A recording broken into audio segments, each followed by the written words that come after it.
My dear, छोटा सा grammar that is not only but also, लेकिन इंपॉर्टेंट बिकॉज ग्रामर के पर्सपेक्ट से तो सब ग्रामर अपने लिए इंपॉर्टेंट है। छोड़ेंगे कुछ भी नहीं। हाँ, जब तक कंप्लीट होगा नहीं तब तक कुछ छोड़ेंगे नहीं। नॉट ओनली बट ऑल्सो भाई साहब, रूल एकदम सिंपल है। सबसे पहले आपको समझना होगा कि सेंटेंस कितने हैं उसमें।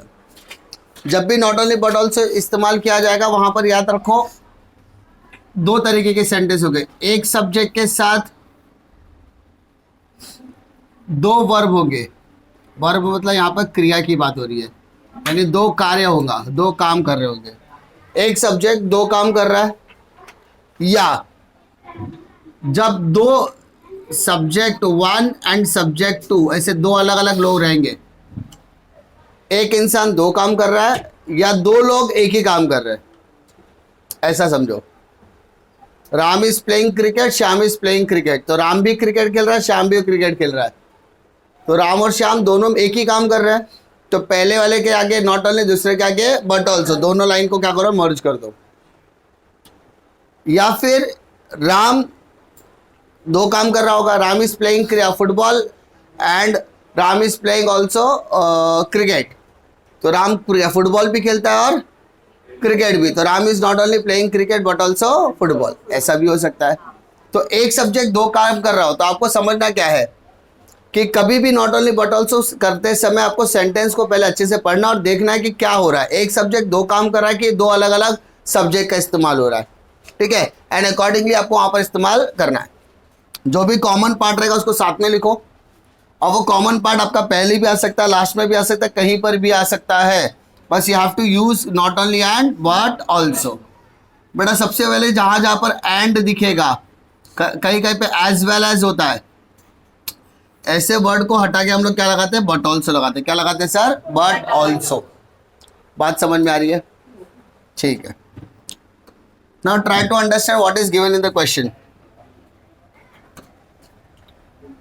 दिख रहा है आपको? Peter and Paul play football. Peter football खेल रहा है, पॉल भी फुटबॉल खेल रहा है। मतलब there are two subject. Peter के आगे नॉट ओनली, पॉल के आगे बट ऑल्सो। तो मेरा सेंटेंस क्या हो गया, नॉट ओनली पीटर, ठीक है, but also Paul play football. ठीक है,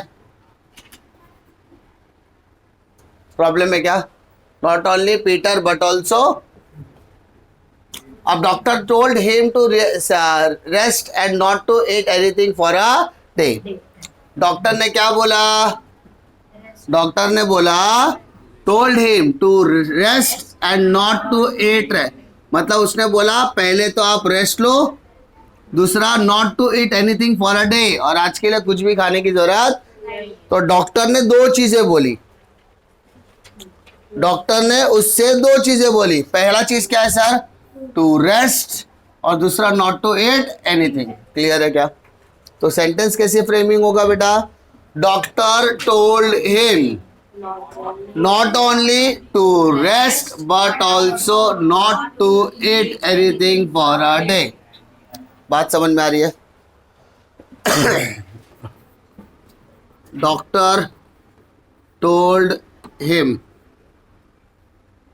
not to rest but also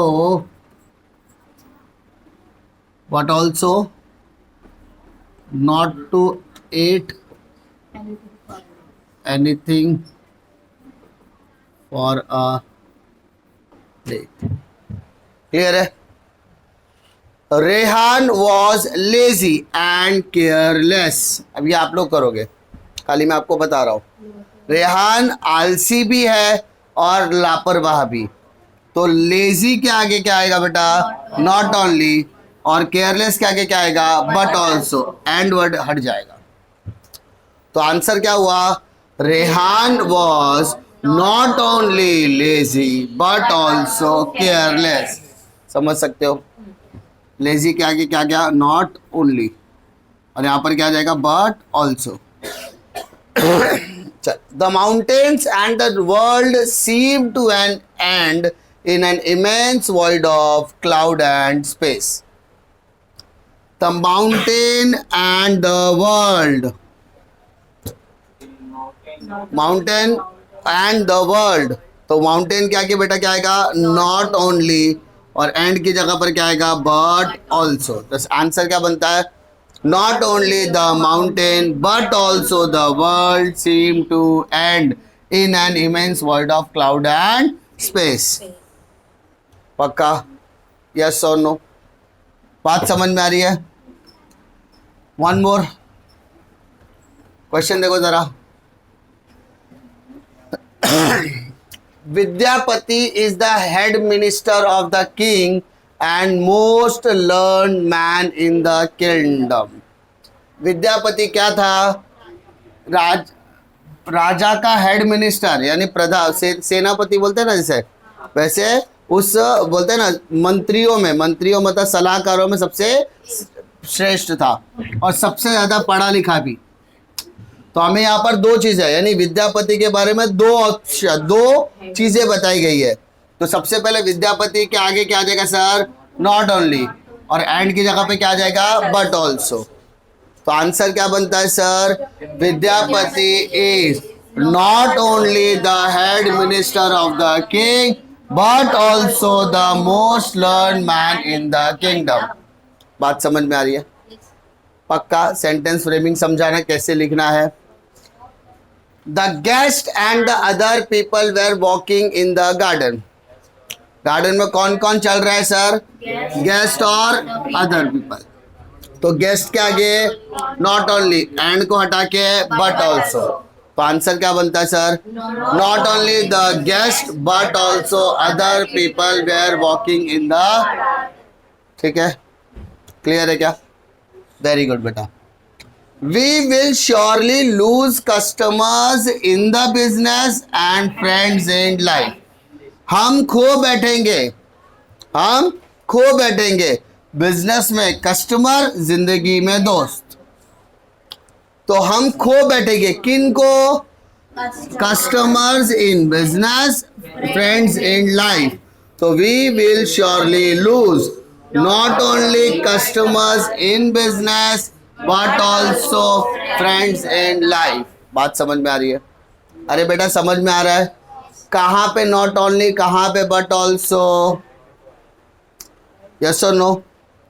the gardener watered the flower and planted new trees. तो गार्डनर था, उसने क्या किया, फ्लावर को पानी दिया है ना, और नए पेड़ों को उगाया.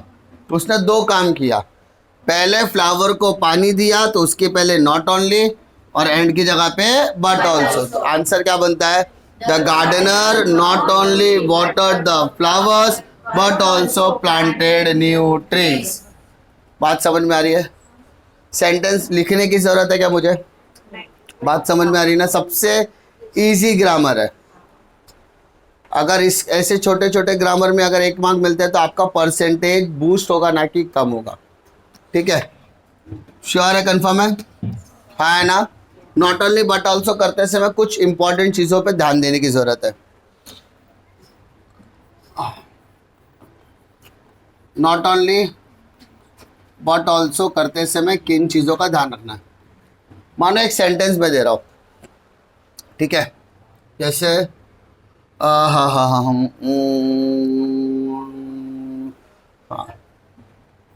इन 12th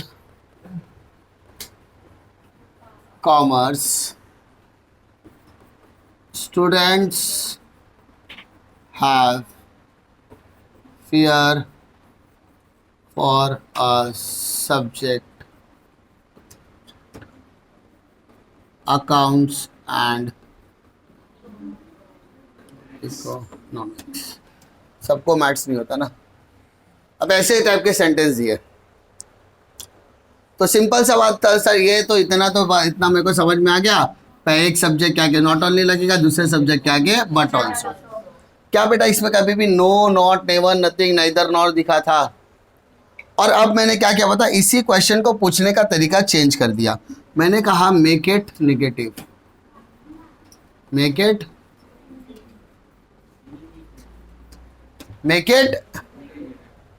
बोले सर नॉट कैसे लगाएंगे, तो याद रखो ऐसे टाइप के क्वेश्चन में हमने ये तो सीखा कि सर यहाँ पे दो अलग अलग क्या है सब्जेक्ट है, और अगर मैं अकाउंट्स के आगे नॉट ओनली लगा दूँ तो मेरा काम तो हो गया, क्योंकि नॉट तो आ गया ना। तो ऐसा मत सोचो कि कुछ चीज़ें करने से आपका ग्रामर चेंज हो रहा है। Not only but also direct ना पूछ के इनडायरेक्ट तरीके से पूछा जा सकता है।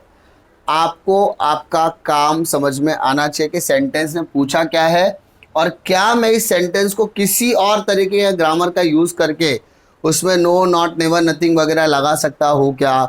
अगर लगा सकते हो तो वेल एंड गुड। दूसरा एक ग्रामर होता है जिसको हम लोग बोलते हैं एज वेल एज। बहुत कम देखने के लिए मिलता है लेकिन आता ज़रूर है ऐसा सुनने में। एज वेल एज का यूज़ कहाँ पे होता है पता है? हर क्वेश्चन में होता है। नॉट ओनली बट ऑल्सो, जिस सेंटेंस में आप नॉट ओनली बट ऑल्सो लगाते हो वो सारे सेंटेंस में एज वेल एज आप लगा सकते हो। कहाँ पर पता है? एंड की जगह पर। कहाँ पर? एंड की जगह पर। तो मेरा सेंटेंस क्या हो जाएगा? In 12th commerce students have fair for a subject accounts as well as economics. हो गया मेरा सेंटेंस।